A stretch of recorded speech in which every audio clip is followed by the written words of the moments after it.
I think without competition, this is one of the greatest takeout dishes of all time. And it's even greater if you make it.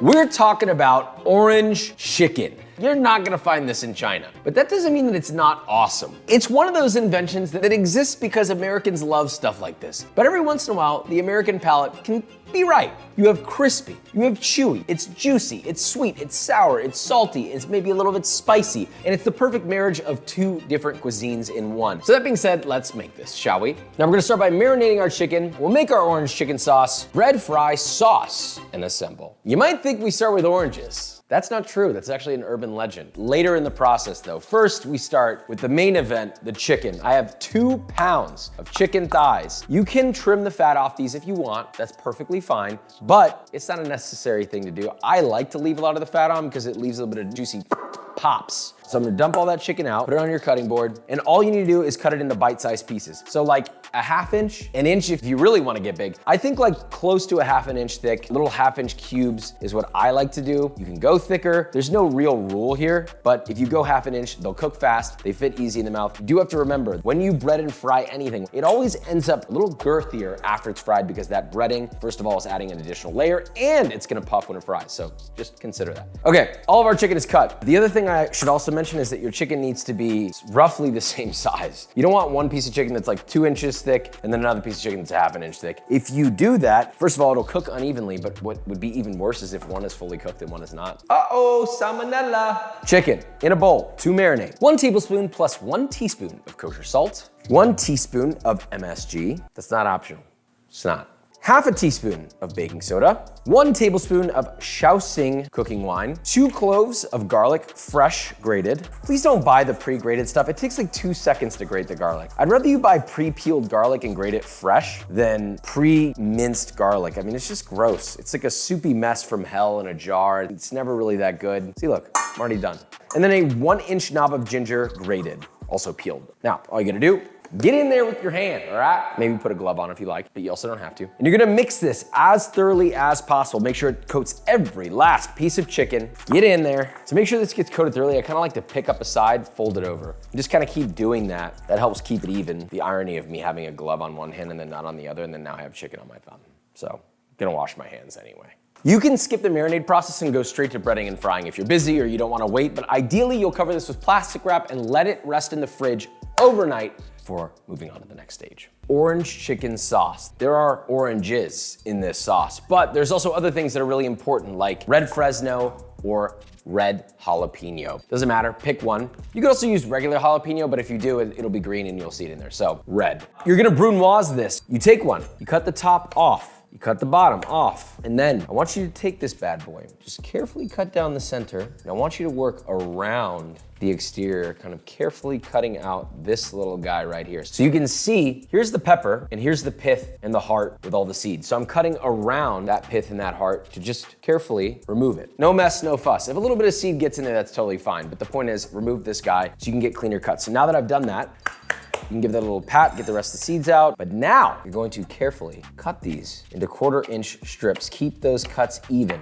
okay? You can go slow, you can go fast, it's up to you. It's your first go around, maybe go slow. Now we have all these nice little tiny batons, and then you're gonna cut across those at the same 1/4 inch intervals, and you're left with these beautiful little cubes. That's it, just repeat that with both peppers. You're gonna do the exact same thing to this ginger, a 2-inch knob. I should be clear, I just like my cuts really perfect. You don't have time for that or you don't have the knife skills for that, that's completely fine. Just get them as finely chopped as you can, right? So we'll repeat that process. Got my ginger batons. But let's say you don't want the ginger as perfect, right? I'll give you an alternative. So you can take a larger knife, you can slice your ginger, take the flat side of your knife, then you'll take this sort of shredded up piece of ginger and then run your knife through it real quick, a couple times, and then boom, there you go. It's not gonna look like perfect squares, but it will be the same size. Repeat that with the rest of your ginger. Now the garlic, you don't have to do that. All you gotta do, same concept. You take a whole clove, flat side of the knife, bang. Repeat that with every clove. We've got 6 cloves of garlic, smash them all, and then just run your knife through that. Go back and forth a few times. The goal is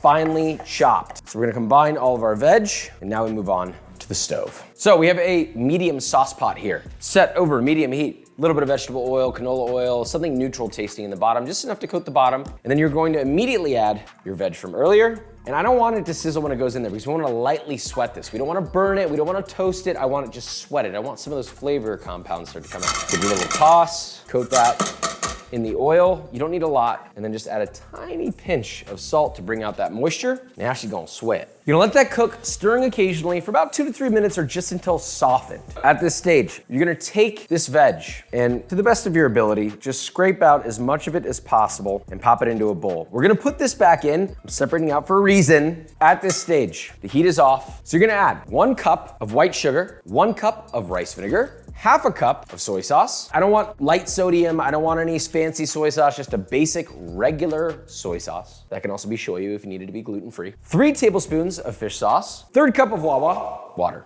1 teaspoon of MSG, the juice of 1 orange. For some reason, this orange has no seeds, which I forgot / didn't know that they made oranges without seeds. You're gonna set that over medium-high heat. Give that a light stir just to make sure that the sugar starts to get incorporated with the liquid in here. Bring that to a boil and let it boil and reduce for about 5 minutes just to intensify those flavors. The reason why we took the veg out is if you leave the garlic in there, sometimes it can get bitter and acrid. That's why we're gonna add it back after it's reduced. Now, to thicken our sauce, we're gonna whisk together 2 tablespoons of cornstarch and 2 tablespoons of water in a small bowl until thoroughly combined. So it has reduced. If you taste it before and after, you'll notice a distinct difference. Now all the flavors have married together. So to finish this off, I'm gonna lower the heat because I don't want it in a rapid boil anymore. We're gonna add the zest of 1 orange. That ideally would be the orange that you just juiced. So maybe zest it, then juice it.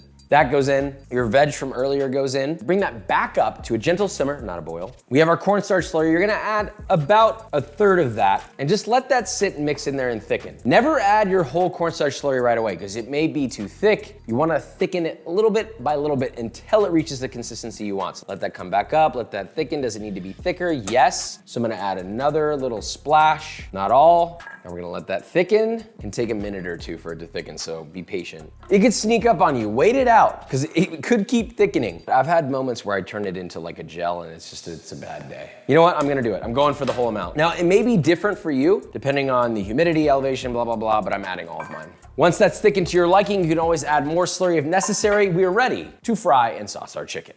So for our breading, we have 3/4 of a cup of all-purpose flour and 1.5 cups of cornstarch. We'll whisk that together until thoroughly combined. Now this is just the dry part of the dredge. There is a wet portion, which very simply is 3 whole large eggs. Crack that in a bowl. A generous splash of water, that's just to loosen it a little bit. And you're just gonna whisk those till they're nice and homogeneous. So this is our station, right? Almost like a panko breading, except without the panko, right? This is what's gonna create additional structure on the breading. It goes a little in here, then a little in there, then back in here, just to create a thicker coating, right? That's kind of part of what makes orange chicken good, at least the Americanized version. The breading process here is very simple. Chicken, our flour dredge, our egg wash. I've said this so many times, I'm gonna keep saying it. We got a wet hand and a dry hand. You need one hand to be reserved for dry stuff and the other hand to be reserved for wet stuff. If you don't do that, you get clumpy, poopy hands. My wet hand will be my right hand because that's where my wet portion of my dredge is. So I'm gonna pick up my wet chicken, small handful, and little batches at a time. We're gonna drop our chicken into our dry dredge, good Lord. Now I'm gonna switch to my dry hand, toss that just to coat, shake off the excess, and then to drop those pieces into your wet. Now remember, when you toss this in the dry dredge, I just want it dusted. You know, you want to shake off that excess. So it's just a light dusting. Make sure it's thoroughly dusted. There's no bald spots, just a light veneer of flour. That goes into your wet. Now I'm switching back to my wet hand. Toss those guys together just to coat in the egg wash. Shake off the excess and then back into your dry dredge one last time. Back to my dry hand. Toss, toss, toss. Shake off the excess, and that is a beautiful breaded piece of chicken. As you finish those will go onto a tray. Spread them out evenly. Then just repeat with all your chicken. Now, if you want this to go by faster, you can take a fine mesh strainer, add your chicken to the dry dredge, toss it, pick your chicken up, place it in your strainer, and then just shake the strainer. Oh, look at that. So that's a little fun one for you. And then dump that in, boom. Same exact thing, dump it back in here, tumble them around, pick up your strainer, pop your chicken in there, it's fine, you can just grab it and then just shake off the excess and boom, you got breaded chicken. A little quick tidbit, if you have the right tools, right? Sometimes it can be helpful. Now, once all your chicken is breaded, then we can move on to frying. We have a large Dutch oven, around 6 to 7 quarts. No, we're not gonna go there. Filled about a little over halfway up with a neutral tasting oil. That could be canola, avocado, vegetable, peanut, just something that has high heat capability. Could also be beef fat, which would be weird on chicken, wouldn't it? Heat that to 350 Fahrenheit, and you're gonna add your chicken in batches. So I've got mine in a spider, very gently gonna shake that off in there. A little more. But Josh, can't I just drop all my chicken in there? You could. If you want a grease fire, just go in batches. This is enough. Like, see how this is already kind of getting a little high? We'll stop there. So I added about a third of my chicken. Now you're gonna fry that for about anywhere between 3 to 5 minutes or until they're golden brown, crispy, and cooked through. Theoretically, you could double fry this. So you could do a low temperature fry at 325 until cooked through, take it out, let it rest. You could freeze it and then fry it again at a higher temp, which would make it even crispier. But this is a little easier and trust me, it's gonna be good. Once that's fried, it should look like this. You can temp check it, make sure the internal temp is 165 Fahrenheit at the deepest segment of the chicken. Now, I know you're thinking like, well, wait a minute, this could be darker. With cornstarch, you're always gonna get a slightly less dark appearance, but trust me, this is kind of the color you want when it is combined with the sauce. You'll see. Now pull that, set that over a wire rack to drain, and then repeat with the rest of your chicken. You can do this all at once, as I do it in 2 batches. So I add half my chicken to a bowl, and then we're going to take a ladle full of our sauce, and I'm gonna sauce around the edges of the bowl, not directly on the chicken yet, and then a little ladle full directly on top. And then all you gotta do is take that bowl, give it a nice, generous toss, swirl it around, toss it again, swirl it around, toss it again, and just keep tossing until everything is evenly and thoroughly coated. It'll take up like 20, 30 seconds of tossing. Don't get lazy on me now. And boom, look at that. That is a beautiful orange chicken if I ever seen one. Now, to serve, simply pile all of your sauce chicken into a large serving bowl, garnish with thinly sliced green onion, and serve with whatever you like. That could be a side of rice, or really whatever you want. This makes just enough for 4, so keep that in mind when making your accompaniments. You smell that? Panda Express, if it was good. Let's dig in, shall we? Cheers. It's the perfect balance of salt, sweet, and acid. The reason why I say that is the orange chicken that we all know and love in America is obviously the one from Panda Express, but it's so heavy on the sweet side that you lose a lot of layering of flavor that this accomplishes because there's a little less sugar and a tiny bit more acid, not too much, but anyone who tastes this will be able to tell that balance. But then there's the freshness of the fresh, spicy chili, a little bit of warming heat, not too hot at all. You see the classic studded red dots. That's your hard work shining through like studded gems ready to enter your esophagus. And then of course the rich garlickiness that all just folds in there. The most impressive part about this is the juicy chicken. Combined with all that, I'm not unhappy. You don't have to serve this with rice. You could serve it with noodles. You could serve it by itself. You could serve it with vegetables. I actually think this is a great thing to make for friends, right? Because you make a big mound of it and then you have all sorts of things that people can snack on. This is a solid orange chicken and it's something that I think anyone can make, and you can get the recipe in the description. So click that link. Love ya, subscribe, bye.